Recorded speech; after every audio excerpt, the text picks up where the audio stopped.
A tua leitura é plausível, tudo bem, mas ao mesmo tempo eu acho que ela corresponde, aí você pode confirmar para mim ou não, a um problema que existe numa certa tensão que alguns enxergam entre o dom de línguas em Atos e o dom de língua lá em Paulo.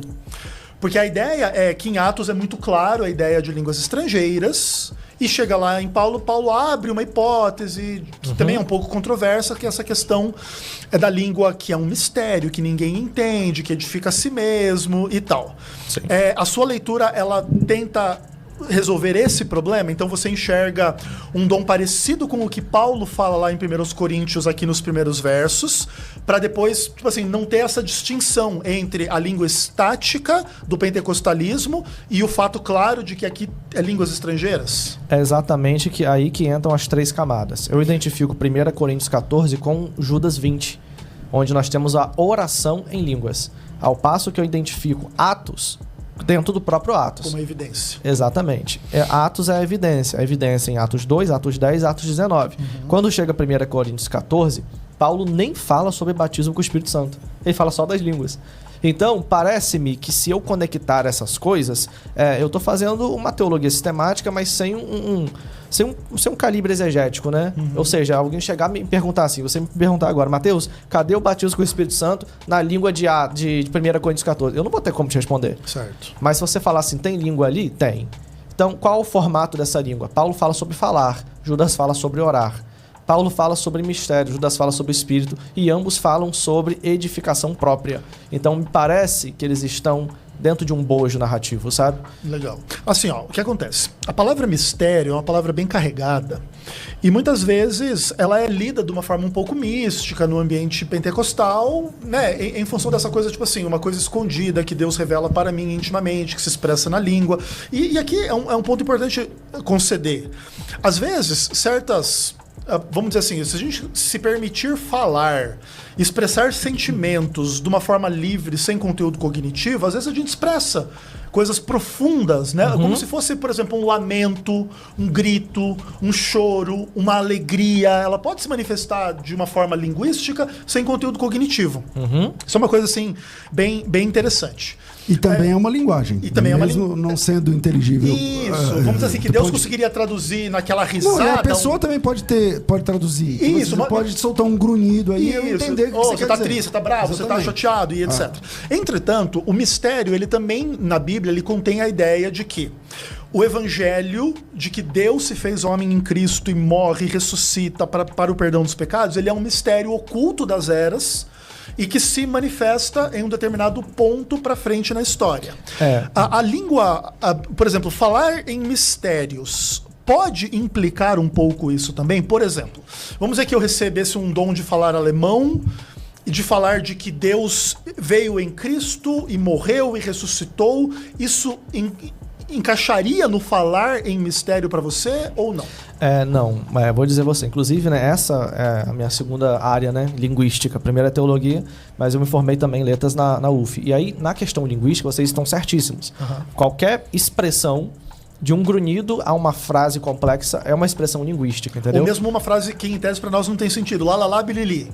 Exatamente. Existe expressão gestual, existe expressão verbal, não verbal, e por aí vai.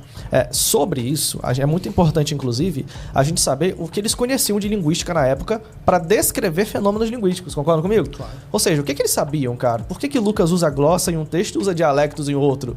É justamente por isso, quando a gente vai no livro de Aristóteles, Categorias, e a gente percebe através de William Kirk Robarta, numa tese publicada em 1700 alguma coisa, em Dublin, na Irlanda, que ele fala assim, ó, a linguagem medicinal de São Lucas. Ele pega os 16 mil palavras que Lucas usou para escrever Lucas e Atos, e ele compara com os médicos antigos, Areateu, Galeno, Discórides, Hipócrates e Aristóteles, que era referência também nas faculdades de medicina onde os médicos se formavam.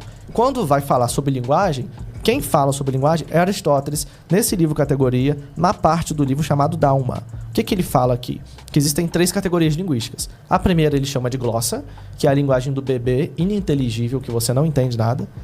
Então, assim, qualquer expressão ininteligível é o glossa. Legal. Quando ele fala, ele fala depois do logos, que é a segunda característica. Razão. O logos seria um pequeno discurso, mamãe, papai, fome, tal. Quando chega no terceiro discurso, ele já fala que é o dialectos. que é a formação de frases mais elaboradas que representam um pensamento de um cérebro que já avançou na linguagem. Lucas, ele faz questão de distinguir nessas duas microperícopes o glossa do dialectos. Interessante. Mostrando exatamente esse detalhe. Você acha que Lucas leu Aristóteles? Com certeza, porque como ele era médico, e quem fala isso não sou eu, é o Dr. William Kirk Robarta. Depois você pode ver, esse livro tem em inglês e tem em grego. Publicado em 1700 alguma coisa na Faculdade de Dublin, Irlanda. A linguagem medicinal de São Lucas. Por favor, procura. Tem legal. Também outros artigos publicados na PUC, na USP, que buscam essa questão linguística de Lucas para falar sobre essa parte. Aí vamos lá. Outra questão que a gente pode pegar, voltando para 1 Coríntios 14, você falou sobre o mistério. Certo. O mistério ser o evangelho ali, nós vamos ter pelo menos 2 problemas. Primeiro problema, o problema do mistério ser o evangelho é porque não tem nada no contexto apontando isso. Okay. Ali ele está falando sobre ordem de culto para uma igreja que já recebeu o evangelho. Ele está falando sobre usar a língua para pregar o evangelho, né? Isso quem faz é porque faz ligando a Atos. Mas como eu disse, esses textos, apesar de falar de línguas, estão desconectados. Certo. Outro ponto é porque o mistério é explicado no próprio verso 2. Olha o que aqui diz, né? Primeiro, o que antropôs la lei, ou seja, a língua não é falada para humanos. Se não é falada para humanos, já não pode ser idioma. Porque eu falo com você com o nosso idioma, a gente está falando em português. Depois diz, o desgar acuen. Nenhum ser é capaz de entender, ninguém entende. A terceira questão, somente Deus entende, alateu, né? Mas Deus, só Deus entende. E ainda diz, né? Aí vem a parte do mistério aqui, que seria pneumati, delalian, misteria. Ou seja, o que se produz nessa língua é espiritual e misterioso. Então, nós temos esses 2 problemas. O mistério é explicado. O que é mistério? Uma coisa que ninguém sabe.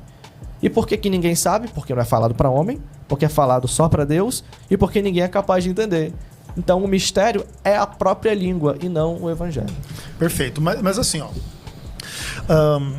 por exemplo, você sai desse universo aqui de 1 Coríntios 14, dos primeiros versos, mas uma das questões principais desse texto todo tem que ver com essa discussão sobre a ordem, a decência e a interpretação e falar um de cada vez.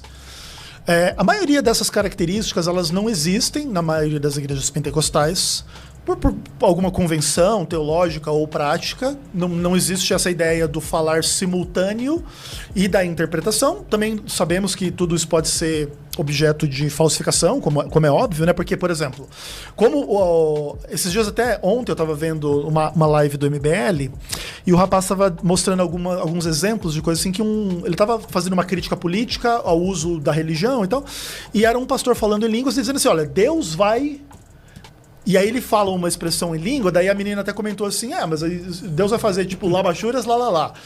Qualquer coisa se encaixa naquilo, né? Porque, qualquer coisa que acontecer, ó, tá vendo? Isso não é pentecostalismo, gente. É uma coisa mais neopentecostal. Como diz a minha mãe, é macaquice.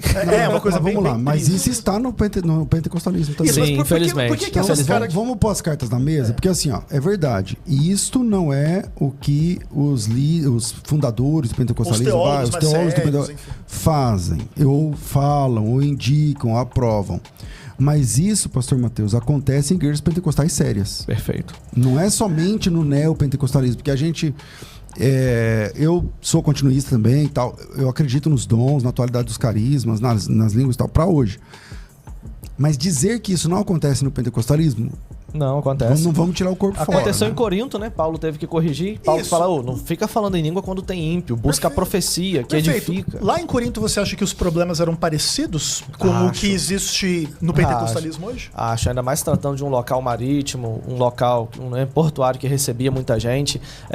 Muito parecido, por exemplo, com o Rio de Janeiro, que é um ambiente que tem o mesmo problema por conta da energia das pessoas. O pentecostalismo carioca é diferente do...